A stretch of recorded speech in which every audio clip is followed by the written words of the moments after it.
Welcome back into Pigskin Perspectives. Another football weekend is right ahead of us, even though technically it's already started with Thursday Night Football. But the game this week is absolutely awful. If you're watching it, you are a certified sicko watching the Bears and the Panthers. We will obviously get into that later. We will also get into some college football. And we'll also get an explanation of what this shirt entails, basically, because, it usually coincides with something going on in the football world and going to be talked about in the show, so we will get to that later. So, as always, we will start out with college football. It is time for week 11 of the season. Only 3 weekends left before it's over. It's sad to say. December is creeping towards you, whether you know it or not. We are very, very close to figuring out contenders and pretenders. We're going to separate those this weekend, I feel. It's going to be a wild weekend of football. I can tell you that. So let's get to the six-pack. Now, I said we're going to separate the contenders from the pretenders. That also doesn't mean that there's a ton of great games this weekend. One of these games only made it on here because the over-under is so low, it's set a record, and I couldn't find another game that I actually liked this weekend. So, let's get into this. Big noon, high noon, top of the clock, whatever you want to call it. It is Michigan traveling to Happy Valley to face off against Penn State. It is Michigan's first real test of the season. They have 2 tests this year, and it's Penn State and Ohio State. And one of them's this weekend, and one of them's 3 weekends from now, technically. As this is being filmed, it's 23 days away, so... Yeah, that math is correct, I think. Might not be. That's why I wasn't a math major. This is going to be a real test for Michigan. But the thing is, I kind of have the feeling that they're just going to fly through this game with flying colors. Penn State's good. They're not great. The only reason this is a real test is because it's in Happy Valley. This was at Michigan. Michigan wins this game probably by 20 plus. I really don't know what to think of this Michigan team. Just given the talent that they've played, which isn't much talent, it's so hard to get a gauge on what they actually are. And I think we somewhat figure that out this weekend if a competent Penn State team shows up. I don't trust it happening. They didn't really show up against Ohio State. Now, obviously, that was a different situation. That was in the Horseshoe in Columbus. A lot of that kind of stuff there. I really don't know what to think about this game. I'm still going to pick Michigan to win it because I just think they're the better team, sign stealing or not. But this is going to be a real test for them. This will be the closest game I think they play all year. So far, I think the Ohio State game ends up being closer than this one, but I still think Michigan pulls this one out. Moving on to the game that follows that one on Fox, it is number 18 Utah traveling up to Seattle to face off against number 5 Washington. Washington is obviously in the driver's seat in the Pac-12. I really don't know. They played a good game last week, but obviously you have the Alex Grinch USC defense taxed onto that. They didn't play good against Arizona State. They didn't play good against Stanford. There we go. I really don't know. This is another game I really don't know because Utah got absolutely taken to the woodshed by Oregon in their house. Washington obviously escaped with a victory against Oregon on their home turf. I don't know if that really correlates here. Utah is a good team. It's just they're so inconsistent. I think that's going to be a big factor in this game. Going through the rest of the year, I think this will be Washington's only chance to slip up before a conference championship game, because I believe their last two are going to be Oregon State and Washington State. If I'm thinking correctly, I think it's in Corvallis and then back to Seattle for the Apple Cup. I wouldn't be surprised if Oregon State pulls off an upset. If I can confirm it's in Corvallis, which I'm 95% sure it is. But I really don't know about this Huskies team, because I don't know if, like, I think they're good. I think they're really good. I think once we get to the conference title game, when they most likely will play Oregon again, I think Oregon are going to not boat race. I shouldn't say that. I think Oregon wins that game by a decent margin. I truly believe Washington only won that game because it was in Seattle. If that was in Eugene, if that was at a neutral site, I think Oregon wins that game 9 out of 10 times.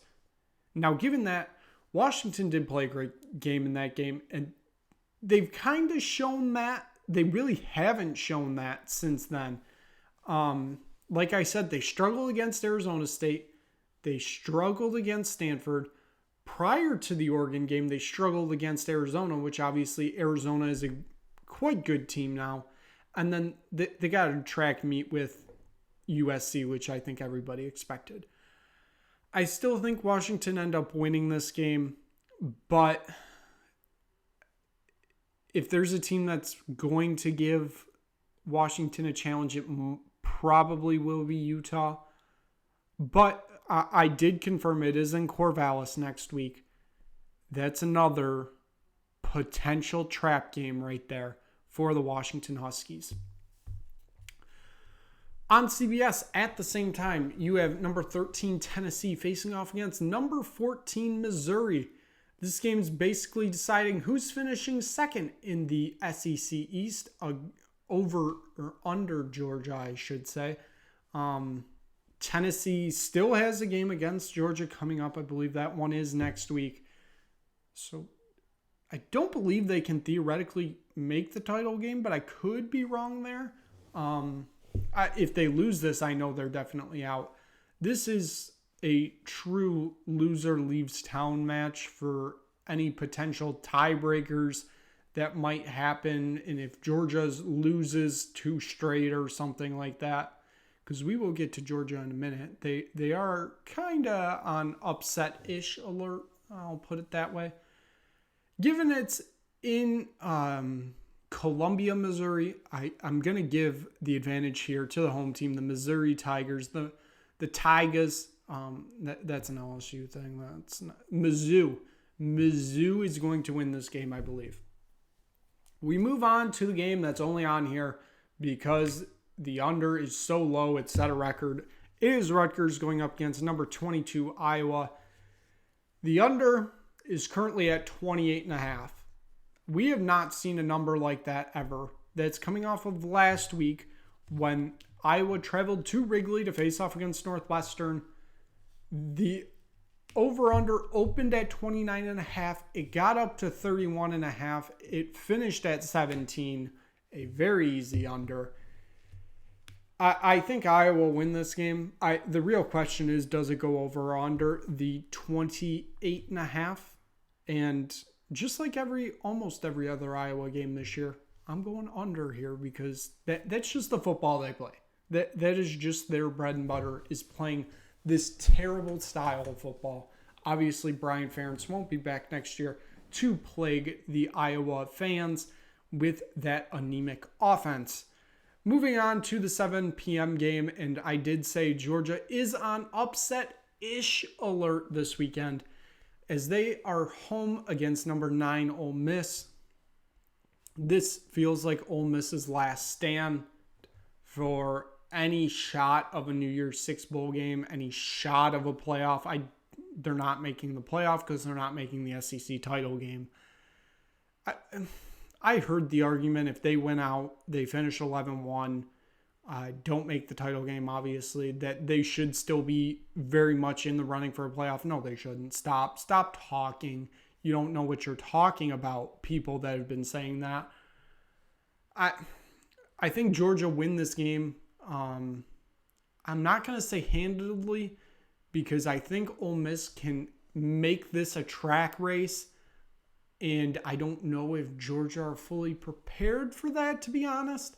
But Georgia's got the much better defense here. And if they can do their thing, I think that they win handily in this game. I won't say easily. They'll win handily. And finally, the last game of this six-pack, the 10:30 game. A Alex Grinch-less USC team, their fired defensive coordinator is gone. Will that make a difference as they face off against the number 6 ranked Oregon Ducks and Heisman contender Bo Nix? I think the thing going through the Oregon fan base right now is they're worried with Alex Grinch getting fired. It's going to create this brand new USC defense basically over a week. They're going to shut down Oregon, and Oregon are going to end up losing this game. Yeah. Hey, it's a possibility. College football, anything can happen. I would say 95% sure that's not happening this weekend. Oregon is the better team start to finish. Right now, I think they have the better quarterback. I know that's crazy saying that Bo Nix is the better quarterback than the Heisman winner of last year, who's still having a great season.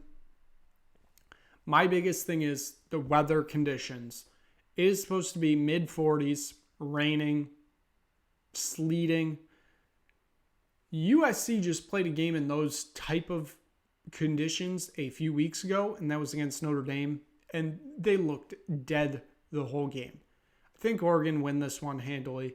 It's a 10:30 kickoff, so if you want to watch that game, gonna need a little caffeine in you to stay up for all of it. So given that, we will move on, as we always do, to the NFL.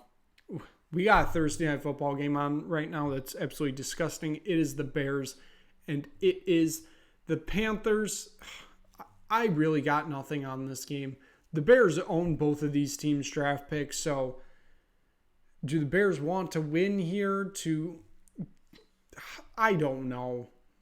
This game just is awful. All the actual marquee games, so Thursday night, Sunday night, Monday night football this weekend, awful.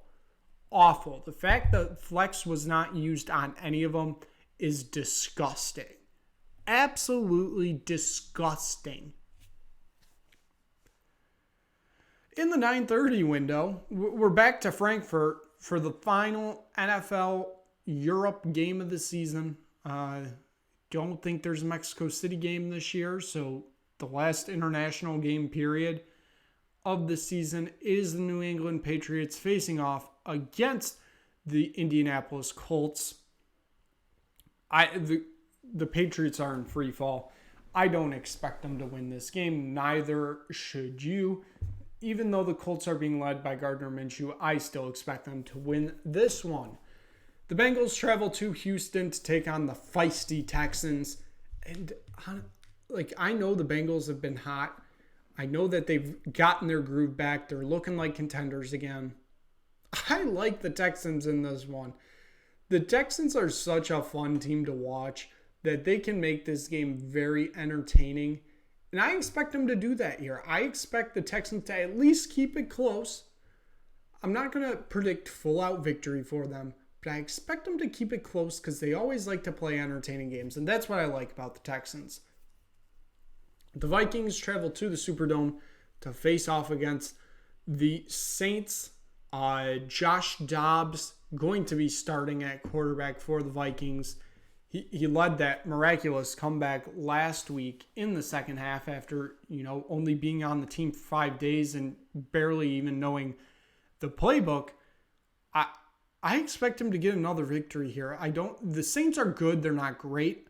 The Vikings have the more talented team, I think. Even with Josh Dobbs as quarterback, I think he's a really good backup quarterback that can get you into situations. So I expect them to get the victory here. The Ravens travel to Cleveland to face off against the Browns. Obviously, these two faced off earlier in the season in Baltimore, and Baltimore controlled that game basically from start to finish. The Browns' defense is very good. They were exposed a lot against the Ravens. The Ravens team finally seems to be going into form. They're top of the division right now. Everything is looking like the Ravens win this game. Kind of quite handily, too. Deshaun Watson still might not be 100% healthy. Don't have Nick Chubb still. But you know what you do still have? You have hope. You have a whole Cleveland fan base behind you. Going up against a team that is just absolutely despised in the city for what a former owner did with that said team. The Browns are winning this game. I don't know who needs to tell you the Browns are winning this game. I don't care if it's by 50. I don't care if it's by 1. The Browns are winning this football game. Don't ask me how, because I really don't know how. This is just me speaking from the heart. The Browns are winning this football game. No way they're losing to the Ravens in Cleveland. Absolutely no way. Browns by 50. Not really, though. The Browns are not winning by 50. I can tell you that right now. The Browns will probably win by 2-5 if they win at all. I'm just saying. The Steelers travel to Lambeau to face off against the Packers, a rematch of Super Bowl 45, which was played in Texas, but this one isn't being played in Texas. This is one being played on the frozen tundra of Lambeau Field, even though I don't think it's frozen yet. The Packers look awful. They got a win last week against the Rams. The Steelers look awful. They're like 4-3 or something like that, or 5-3, 6. I don't know their record. They're sitting second in the AFC North right now, I'm pretty sure. I expect the Steelers to somehow fluke out a win here, because that's all their wins are. They are very fluky, and I expect them to do the same here. Will Levis getting another start for the Tennessee Titans as he faces off against the Tampa Bay Buccaneers. The Buccaneers, I don't know what to think of this team. Coming off the loss to Houston, I'm expecting to bounce back here, get a victory here. The 49ers are traveling to Jacksonville to face off against the Jaguars. The 49ers still, I don't think, have 100% figured out what's going on right now. Injuries, obviously, a big problem. The Jags seem in form and look very good. Given it's in Jacksonville, it's an early kickoff for the 49ers. Give me the Jags.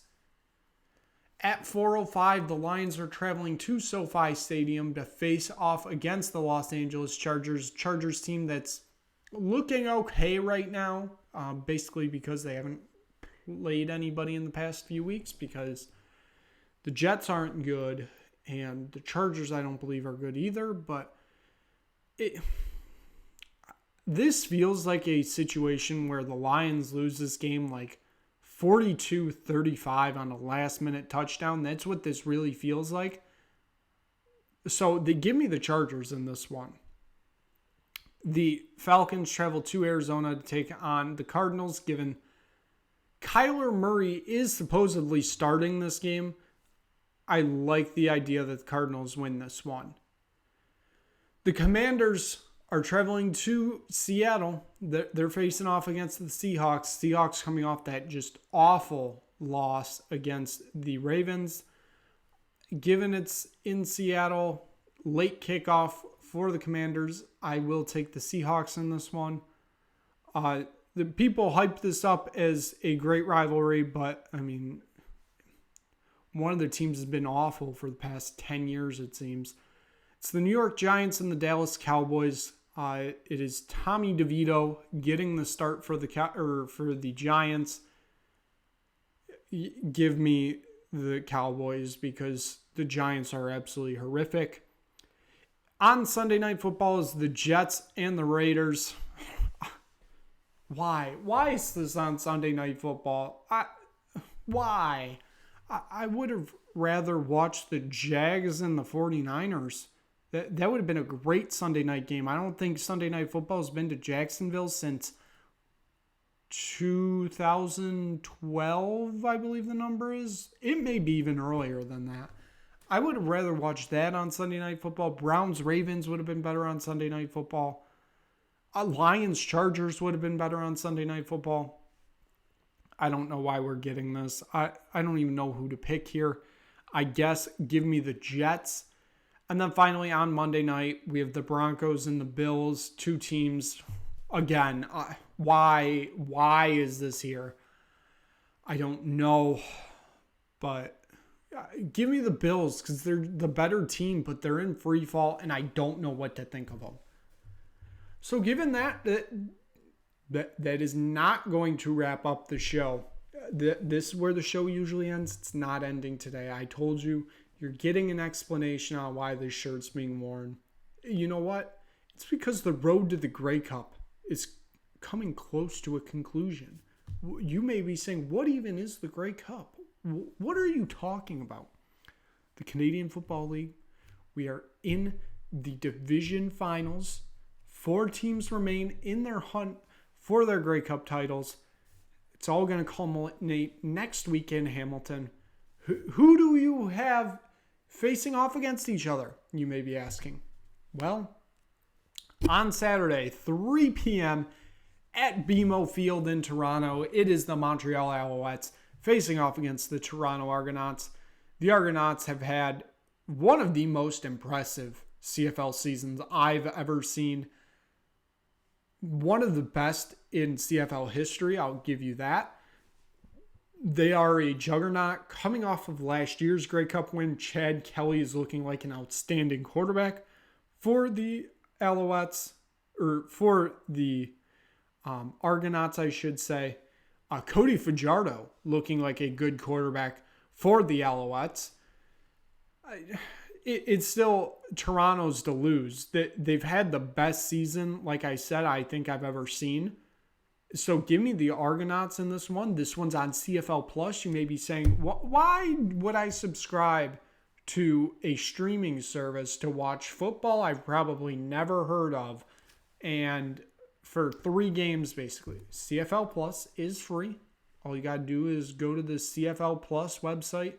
It's going to ask you for an email, and that's it. You can watch them for free as long as you're not in Canada. If you're in Canada, I think it's on one of the TSNs. The West Division Final. It is the BC Lions. It is the Winnipeg Blue Bombers. It's going to be at 6:30 on Saturday, once again on CFL Plus.